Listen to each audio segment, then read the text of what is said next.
Welcome back. In this video, I'll continue on with the build of this XS750 and start on the bike itself. So both front and rear brakes were C, so I thought I'd give them a bit of a birthday. So I removed the front wheel first, and I decided to pull it completely apart, clean up the discs in my lathe, and repaint that as well, because I don't like the center of the rims being all black like that personally. So take the discs off, and here's one cleaned up real nice. And there's the rim painted, and you can see the alloy spokes, if you like, just being exposed. And I didn't polish them, I just used like a wire wheel just to give it that brush sort of finish.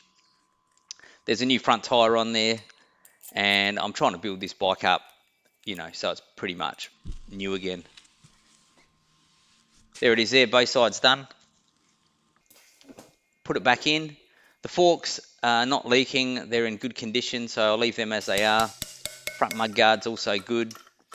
Put the main support pin in. Here's the calipers, so I'll pull these down. Most bikes do this if they're sitting around for a long time, and they get a bit sticky, so pull it apart, clean it out, brand new seals. You should always put a bit of brake fluid inside there and around the piston before you put it together. I also changed that caliper from black to that alloy color. I like black, but not too black a bike. So yeah, I choose to put the dust cover on at this point. It probably doesn't matter a lot. I just think it's a bit easier. And then what I do is I've got some brake fluid on there, as you've seen. I push it in by hand. It's quite a tight fit, so then I use a G-clamp to push it in the rest of the way. Put the clip on, and that caliper is pretty much done. I do that to both fronts, and then I get onto the back. Same thing. Push the main pin out, pull the caliper out of the way, get the wheel off. Now this rear disc, for whatever reason, is a bit more worn than the front, and in the middle particularly has had a bit of a hard time, so I do put that in the lathe as well and clean it up properly.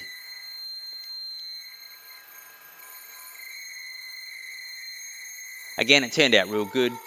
I rebuild that caliper as well and paint it, and I'll actually show you the steps for painting it. So for painting it, I first clean it, degrease it, sand it, so the paint's obviously got something to stick to.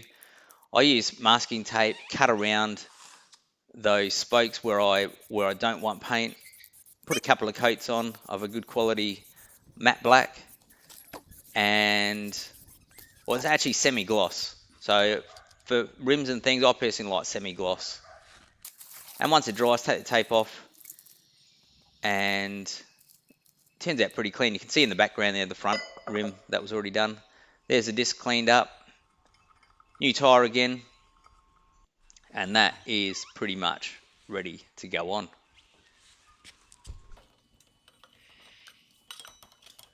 Now, while I had that out, I did pull the final drive oil plug out, drain it, and refill it.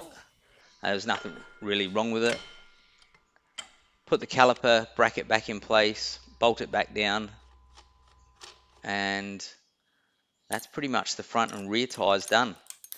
Brand new pads, rebuilt caliper, the same as the front. There's this little screw that goes in to hold the pad in place, and put it all back together. Now what I find is I do all that work and then there's a leak on the master cylinder. So I buy another kit, pull this down, pull the plunger out. The bore itself in there was really good condition. So the kit comes with a new plunger, new springs, new seals. Put that all together and it's like I bought one. Pretty simple job really. And once I had that together, bleed the brakes, and the back brakes are basically all good.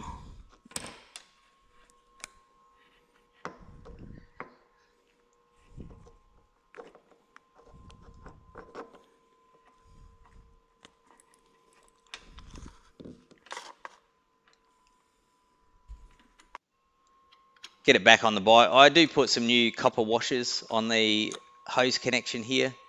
It always helps just to be sure you got no leaks. And if you don't want to use new copper washers, as you've seen me do before, just heat them up red hot and quench them, and they'll anneal themselves once again.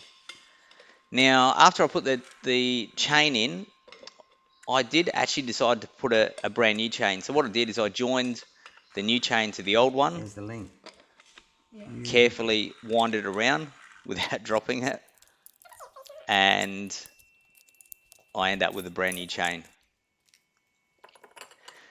Then I get to the head. What I do is put the cams in on both sides, tension the cam caps down, and I check the clearances just to be sure, because this has been sitting for quite a while. I put them in, get feeler gauges. The inlet should be between 6 and 8 thou. The outlet should be between 8 and 10 thou. And, you know, they're right on the money. All of them are 7 thou.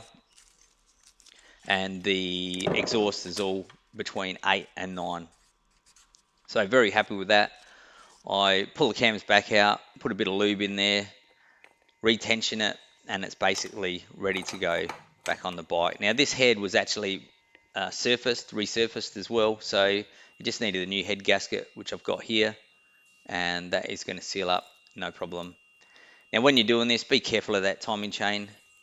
You don't want it to drop down there. I mean, if it drops down there at this point, it's not so bad, but with the head on, things get a lot harder. So put the head on. Now you've noticed I haven't put the head on when I put this engine in the bike, because it gets quite heavy and you can see there's not much room, and I don't know, I just think it's easier this way. So there's the chain. You can see the timing marks behind that sprocket. There's a dot and like an arrow on the cap, and they need to line up. Now on this particular bike, there's no fine adjustment. It's just either one tooth either way. So there's the timing mark, and what I do is I set it up in a way where when the chain stretches, that small error that I can't get out now will actually stretch out afterwards. The timing chains can come split like this one, otherwise you can't get them in depending on how your engine build's going. And once they're in, you just peen the ends over with a hammer to make sure that doesn't come off again.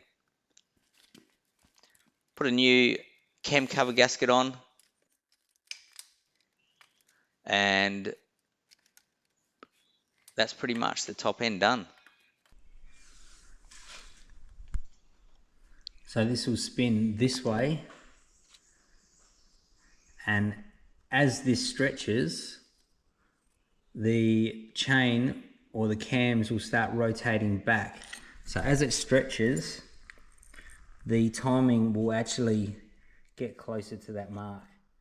If I go on the other side, one tooth over, it's already out, and as it stretches it gets worse.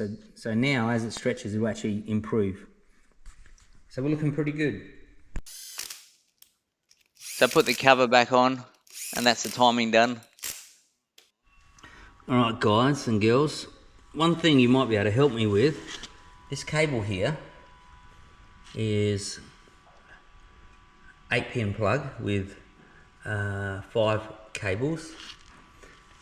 One of them is just chopped off here, this blue one, and I've got no idea where that goes. I've got to do a bit more research, but if anybody knows where that cable goes, that would be awesome. Let me know if you do know, put something down in the comment section. Alright, so now I'll get the cam cover on. You probably notice in my builds, I don't use sealant around gaskets unless there's a join in whatever I'm bolting together. The gasket is the seal, so yeah, you don't need any sealant. Tighten them down. I put new spark plugs in and put the alternator back together, and it is starting to look like a bike now.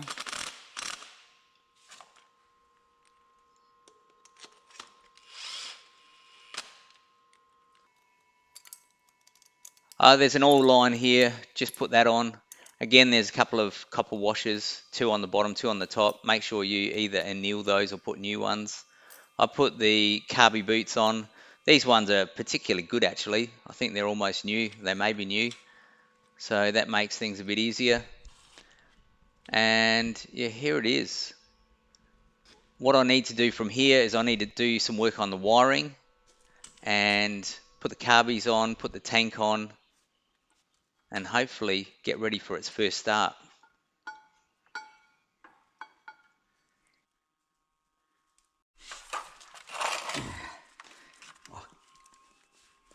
How are you, brother?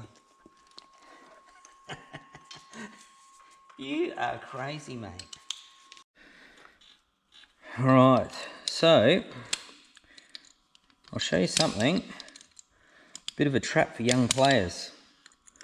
Now I'm finding when I search up brake pads for XS750, it normally states that you just need 2 sets, and it's not right because there's actually a left and a right brake pad, and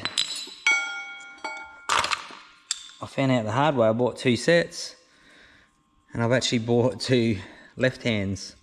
So if you look at this pad, they're on an angle, and the reason for that is because when the pad goes on this caliper, the caliper is not parallel, so it sort of twists like this, so the pads need to be on an angle.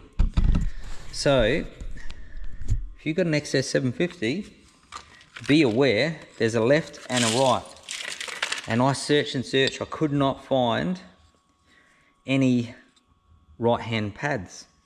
Then I found out that, funnily enough, RD400s use the same pads, and I can get right hand easy. So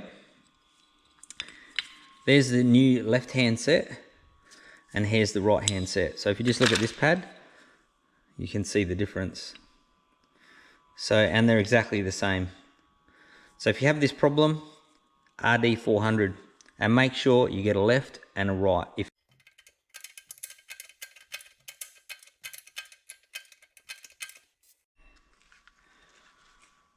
Right, so another thing, bleeding brakes on these bikes can be a real pain in the neck.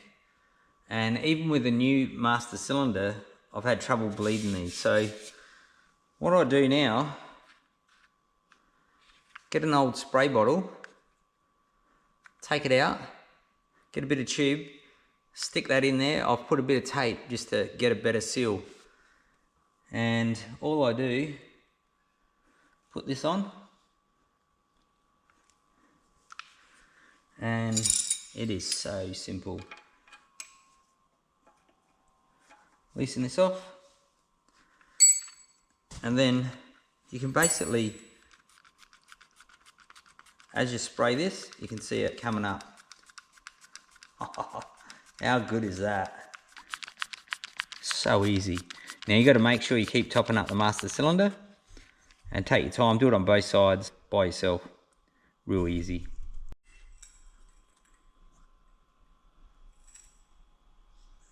Make sure that doesn't empty, otherwise you're starting again basically. Now I personally like Super.4 Penrite, but it doesn't really matter. Just make sure you use the dot 4 preferably.